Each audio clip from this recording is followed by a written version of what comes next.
Italy প্রবাসী footballer Fahamedul ইসলাম ঢাকায় সিঙ্গাপুরের বিপক্ষে এশিয়ান কাপ বাছাইয়ের জাতীয় দলের ক্যাম্পে যোগ দেবেন। বুধবার সকালে ঢাকায় পৌঁছে ভক্তদের ভালোবাসায় সিক্ত হন তিনি। তবে বাফুফের কড়াকড়িতে ফাহামেদুলের কোনো প্রতিক্রিয়া পাওয়া যায়নি। কর্মব্যস্ত দিনের সকালবেলায় হযরত শাহজালাল আন্তর্জাতিক বিমানবন্দরে একদল ফুটবল ভক্তদের আনাগোনা। হাতে ফুল নিয়ে বরণের অপেক্ষা এমন এক ফুটবলারের জাতীয় দলে যার এখনও অভিষেক হয়নি। হামজা সমিতের মতো বড় নাম না হলেও ইতালি প্রবাসী ফাহামেদুল ইসলাম মাঠে নামার আগেই তারকা বনে গেছেন দেশের ফুটবলের।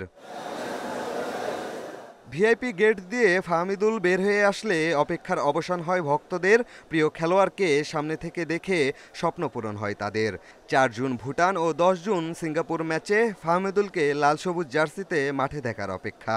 মুখের হাসি দেখে হয়তো আন্দাজ করতে পারতেছেন যে যখন আমরা আসলাম যে তাকে আমরা দেখতে পারবো কিনা, যেভাবে তারা সিকিউরিটি নিয়ে আসছে, আমরা গেট ভেঙে চড়ে ঢুকছি তাকে এক নজর দেখার জন্য।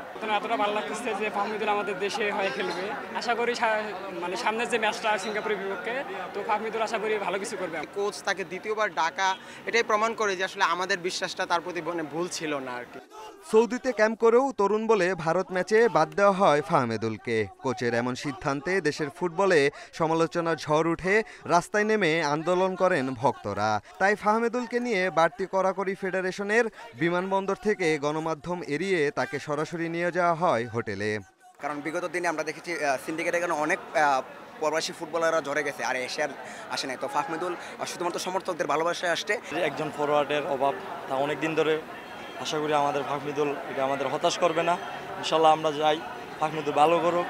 বর্তমানে ইতালির চতুর্থ বিভাগের দল ওলবিয়া কালসিওতে খেলছেন ফাহামেদুল। এই লেফট মিডফিল্ডার একাধিক পজিশনে খেলতে পারেন, গোল করার আছে দারুণ দক্ষতা।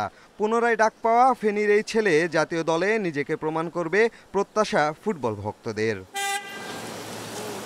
পিয়াস সাহা, ইন্ডিপেন্ডেন্ট নিউজ, ঢাকা।